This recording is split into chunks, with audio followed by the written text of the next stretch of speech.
Olá pessoal, agora iremos iniciar a apresentação do seminário de anatomia topográfica da cabeça e pescoço com enfoque na dor orofacial. Os integrantes do grupo são Alberto Leandro, Isadora Camille, Fernanda Faria e Natália Mairink. Os assuntos abordados estarão na seguinte ordem. Primeiramente, será falado sobre os pontos gatilho do músculo masseter, temporal e digástrico. Em segundo lugar, sobre a luxação discal com e sem redução. Em terceiro, sobre a subluxação e luxação mandibular. E por último, sobre a neuralgia do trigêmeo. A dor orofacial é genericamente conceituada como uma condição de dor associada à região da cabeça, face, pescoço e estruturas da cavidade oral. Os estudos e pesquisas sobre a dor orofacial permanecem avançando e atualmente já existe uma subespecialidade da odontologia responsável por identificar essas dores. Existem algumas potenciais fontes de dor orofacial. São elas: as alveolo-dentares, destacando-se as odontalgias que se manifestam como dor facial ou cefaleias secundárias. As musculoesqueléticas, destacando-se as disfunções temporomandibulares, os tumores e as infecções. As neuropatias, comuns na face, e algumas delas são odontalgias não odontogênicas, como a neuralgia idiopática do trigêmeo. As neurovasculares abrangem algumas cefaleias que se manifestam na face, como as cefaleias insalvas, e as dores referidas à face, que são condições que podem indicar risco à vida, como infarto agudo do miocárdio e câncer. Primeiramente, um ponto de gatilho pode ser sentido como um nódulo de músculo com uma consistência mais rígida que o normal. A palpação de um ponto de gatilho pode evocar dor em um local diferente, e isso é denominado de dor referida. No músculo temporal, será possível analisar os padrões de dor referida. Foi observado clinicamente que pontos de gatilho localizados na porção anterior do músculo temporal podem provocar uma dor referida anteriormente na crista supraorbital e inferiormente até os incisivos superiores. Os pontos de gatilho da porção média podem provocar dor referida para a área média da têmpora e inferiormente até os dentes intermediários da maxila do mesmo lado. Já os da porção posterior podem referir dor posterior e superiormente dentro da cabeça, simulando características de cefaleia. Pacientes com pontos de gatilho no temporal podem apresentar sintomas como dores de cabeça, tanto cefaleia de tensão quanto enxaqueca, dores de dentes ou dores no local do dente. Os pontos de gatilho podem ser encontrados em qualquer porção do músculo, embora a porção anterior seja mais afetada. O paciente deve ser examinado preferencialmente na posição de decúbito dorsal.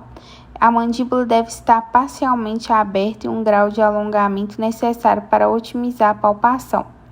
As ações corretivas incluem a manutenção de bom alinhamento postural, a posição adequada da língua em repouso na boca, a interrupção de hábitos parafuncionais e o alongamento passivo do músculo.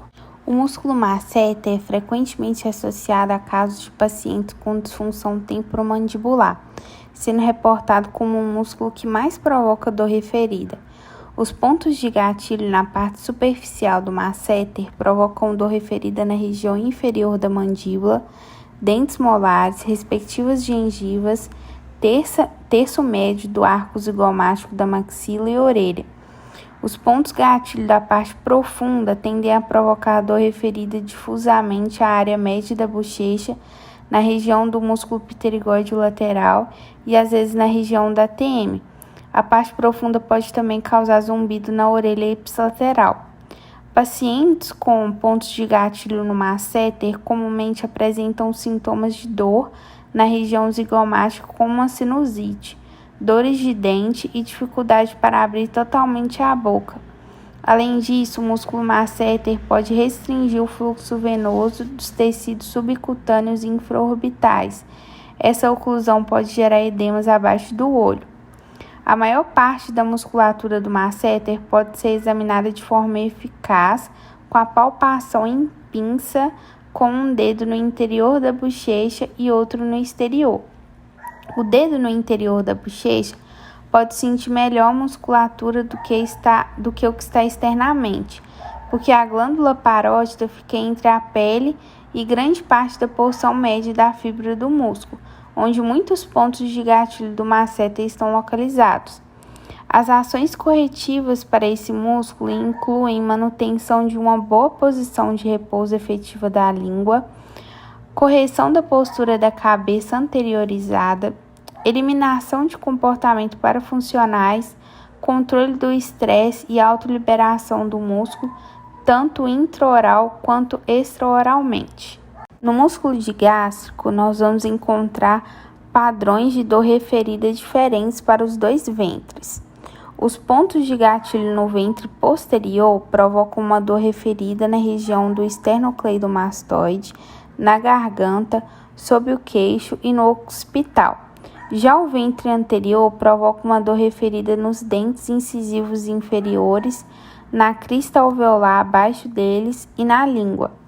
Um paciente com pontos de gatilho no ventre posterior do digástrico pode sentir dificuldade para engolir. Já o principal sintoma de pontos de gatilho no ventre anterior é a dor na região dos dentes incisivos inferiores.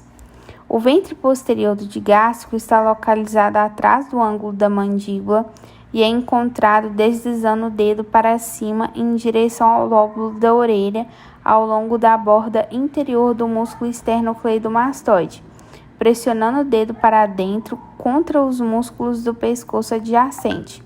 A pressão inicial sobre os pontos de gatilho provoca hipersensibilidade local e a pressão sustentada pode produzir a dor referida na região do pescoço e da cabeça do paciente.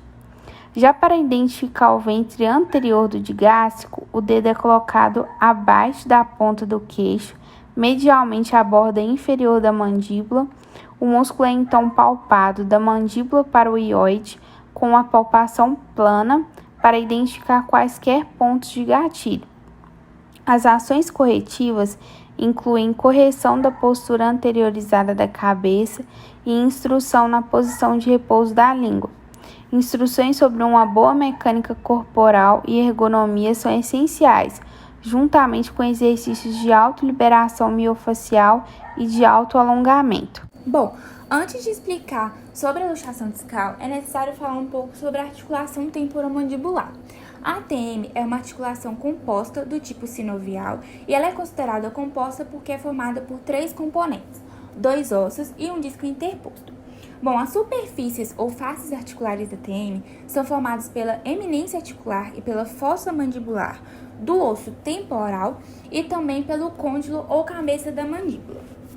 Bom, o disco articular, que é o que faz da ATM uma articulação composta, ele vai ser formado por tecido conjuntivo denso e fibroso, e ele vai estar localizado sobre o côndilo da mandíbula, separando a ATM em 2 compartimentos. Um compartimento supradiscal, que vai ser responsável pelo movimento de deslizamento da mandíbula, e um compartimento infradiscal, responsável pelo movimento de rotação da mandíbula. Esse disco articular, ele é ligado ao côndilo da mandíbula pelos ligamentos colaterais lateral e medial, e a sua borda anterior se comunica com a cabeça superior do músculo pterigode lateral. Posteriormente, ele se continua com o coxim retrodiscal, que é uma camada altamente vascularizada e inervada, formada por tecido conjuntivo frouxo, rico em fibras elásticas. E não tem nenhum componente que conecta, que liga esse disco articular com o osso temporal. E esse disco articular ele tem algumas funções na articulação temporomandibular, que são regularizar as discrepâncias ósseas entre o osso temporal e a mandíbula, ele vai absorver choques e também vai participar da movimentação da ATM. Em relação à movimentação da ATM, ela tem 2 movimentações básicas, que são o movimento de rotação e o movimento de deslizamento ou translação. Nos primeiros 20 milímetros de abertura da mandíbula, esse disco articular ele não se movimenta. Ou seja, o côndilo da mandíbula ele consegue fazer um movimento de rotação puro. Só ele vai se movimentar, como mostra a imagem. Já o movimento de translação ou deslizamento da mandíbula, ou seja, para que a boca consiga se abrir mais, é necessário que o disco articular se movimente, ou seja, ele vai acompanhar o deslocamento da mandíbula. Ou seja, nesse movimento de maior abertura da boca, é necessário um movimento de rotação juntamente com o movimento de deslizamento. E é esse movimento de deslizamento que pode ser afetado na luxação discal. Bom, o que é essa luxação discal? É quando o disco articular ele sai do lugar, ou seja, ele vai se deslocar do espaço entre o osso temporal e a mandíbula. E aí ele pode dar espaço ao coxim retrodiscal. E isso pode gerar, é o que gera dor no paciente. Por quê? O coxim retrodiscal ele é altamente vascularizado e nervado, como eu disse. E isso pode gerar dor quando o paciente abre e fecha a boca. Essa luxação discal ela pode ser de dois tipos, com redução e sem redução.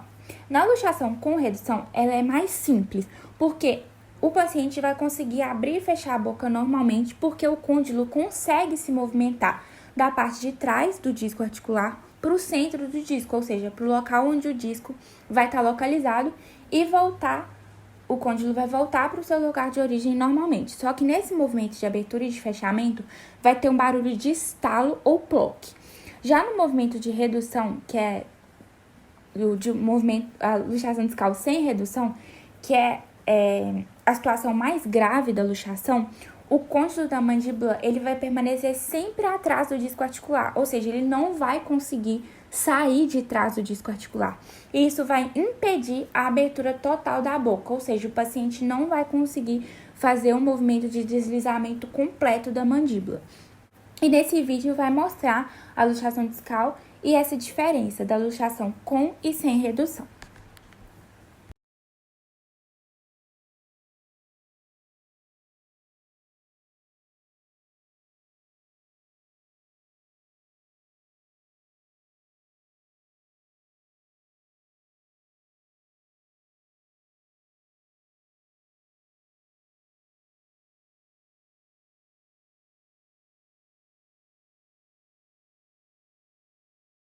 Olá, meu nome é Alberto e hoje vou falar sobre luxação e subluxação mandibular. Atualmente o termo luxação é empregado para definir o deslocamento do côndilo mandibular para fora da cavidade glenoide, normalmente para diante da eminência articular, e ele pode ser acompanhado de espasmo e contração dos músculos da mastigação que provocam a elevação e o travamento do côndilo nessa posição, não sendo possível a autorredução. Os fatores etiológicos da luxação da TM são variados e podem incluir cavidade glenoide pouco profunda, frouxidão do ligamento temporomandibular ou da cápsula articular e excessiva atividade do músculo pterigóide lateral e dos músculos infra-iórdeos devido ao uso de medicamentos ou doenças. Quando está presente em um ou mais desses fatores, a luxação da TM pode ser desencadeada por um simples bocejo, pela ação de rir ou comer, pela manipulação da mandíbula em extrações dentais ou pela abertura exagerada da boca em algumas cirurgias bucais ou faríngeas. Quando o deslocamento e o travamento do côndilo mandibular anterior à eminência articular ocorre com frequência e determina uma piora progressiva do quadro clínico do paciente, essa condição pode ser chamada de luxação habitual, recorrente ou recidivante da TM, estando geralmente associada à hipermobilidade da mandíbula e à inclinação da eminência articular. O espasmo e a contração dos músculos da mastigação nessa nova posição assumida pelo côndilo mandibular são os responsáveis pela dor, elevação e seu travamento. Pode ocorrer também de forma unilateral, mas é mais prevalente quando acomete a ambas as articulações, e por razões ainda bem não entendidas, com certa predileção pelo gênero feminino. Quando isso ocorre e a pessoa não consegue fazê-la voltar ao lugar normal, o melhor é ir no posto de saúde ou hospital mais próximo, onde provavelmente irão fazer uma manobra chamada de redução mandibular. Logo em seguida, é comum que enfaixe a mandíbula para mantê-lo no lugar e prescrevam medicamentos anti-inflamatórios e analgésicos. Entretanto, essa é apenas uma medida emergencial que não trata o cerne do problema. Muitas abordagens terapêuticas, variando de métodos conservadores a intervenções cirúrgicas complexas, têm sido propostas visando a solução dessa condição. As abordagens conservadoras promovem apenas o alívio temporário dos sintomas, sendo comum a recorrência. O tratamento cirúrgico atualmente é considerado o método terapêutico mais efetivo e definitivo.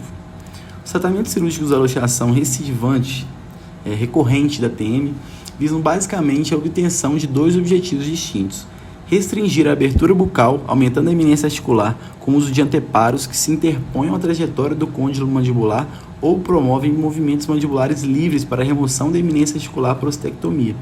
Cada uma dessas modalidades de tratamento cirúrgico tem suas vantagens e desvantagens a serem consideradas. A eminectomia é uma abordagem cirúrgica que consiste na remoção da eminência articular por ostectomia, com o uso de instrumentos rotatórios associados ou não a escopos, bastante utilizada até nossos dias com resultados satisfatórios e eficácia comprovada. A ideia de que a remoção da eminência articular poderia levar a uma hipermobilidade da mandíbula, causando degeneração da TM e uma excessiva abertura da boca, não se configura, pois a presença de fibrose derivada do procedimento cirúrgico parece impedir o tal fato. O índice médio de abertura da boca máxima observado no pós-operatório dos pacientes submetidos à eminectomia é maior do que o relatado em estudos realizados com pacientes submetidos a procedimentos cirúrgicos que visaram restringir a abertura bucal com o uso de anteparos. Vamos falar agora um pouco sobre a subluxação mandibular. O termo subluxação vem designando os deslocamentos condilares que se autorreduzem sem intervenção manual. Se refere a um tipo de situação onde a mandíbula se desloca para além de onde deveria, mas retorna à posição original sem ficar travada. O côndilo, ou a cabeça da mandíbula, se projeta além de uma estrutura chamada tubérculo articular e estira os ligamentos, produzindo a dor. Nesses casos, como dito acima, a mandíbula é capaz de voltar para o lugar sozinha. Meu nome é Natália e eu vou falar um pouco sobre a neuralgia do trigêmeo. Nós temos aqui nessa imagem um crânio com um corte sagital e aí a gente pode observar o nervo trigêmeos e os seus 3 ramos, logo após o gânglio trigeminal. O ramo oftálmico, que é o V1, ele se localiza no terço superior da face. O ramo maxilar, que é o V2, ele está localizado no terço médio da face. E o ramo mandibular, que é o V3, que situa no terço inferior da face. Esse nervo trigêmeo, que é o quinto par craniano, ele é responsável pela sensibilidade tátil, térmica e dolorosa da face. A neuralgia do trigêmeo ela é uma dor crônica que afeta onde passa o nervo trigêmeo. E em 90% dos casos, a dor ela costuma pegar um lado do rosto. Geralmente, ela dura alguns segundos e ela pode ocorrer várias vezes no mesmo dia, com intervalos de tempos variados. Em geral, mais de 60% dos pacientes, eles apresentam neuralgia do trigêmeos quando estão com 60 anos de idade, ou seja, ela é uma dor que prevalece na chamada terceira idade ou em idades mais avançadas. Ela costuma ser incapacitante e pode afastar o paciente das suas atividades sociais e profissionais. A ciência, ela considera a neuralgia do trigêmeo como a pior dor que um ser humano pode experimentar. E também ela é conhecida em muitos países como uma doença do suicídio, porque as pessoas elas chegam a tirar a própria vida devido ao imenso sofrimento que elas sentem. Entre as patologias neurológicas, essa doença ela é comum no Brasil e a incidência anual chega de 4,5 por 100 mil habitantes. Um diagnóstico correto, é importante considerar a região em que essa dor se localiza, o perfil dela e destacar outros focos de dor próxima, como, por exemplo, uma dor de origem dentária. Algumas situações que podem provocar essa dor são tumores benignos, meningiomas, neurinomas do nervo trigêmeo. A malformação dos vasos localizados na região posterior do céfalo também pode provocar sintomas similares. Uma analogia que a gente pode fazer é que o nervo trigêmeo, assim como os demais nervos, ele tem uma camada protetora, como se fosse um fio elétrico, chamada bainha de mielina envoltória, e ela pode ser degradada e degenerada muitas vezes por uma artéria ou veia que fica ali machucando o nervo. Em um momento X de degeneração, esse nervo ele acaba entrando em curto-circuito, entre aspas, o que seria essa dor insuportável, Os possíveis gatilhos das crises, muitas vezes é desencadeado por atos simples do dia a dia, como a pessoa mastigar, beber água, falar, escovar dente, ou até um simples vento frio na face. O fator emocional, ele também interfere. Não que a emoção, né, simule o efeito doloroso, mas pessoas se referem a crises mais frequentes quando elas atravessam fases complicadas, podendo ser de natureza amorosa, financeira ou profissional. Como sintomas, as pessoas elas podem ter dores locais na boca e na face, dor maxilar, dor nos olhos, nos ouvidos ou na testa.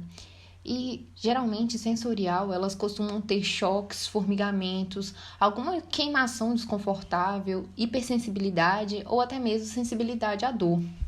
É comum também alguma dor de dente, dormência no rosto, espasmo muscular ou lesão nos nervos.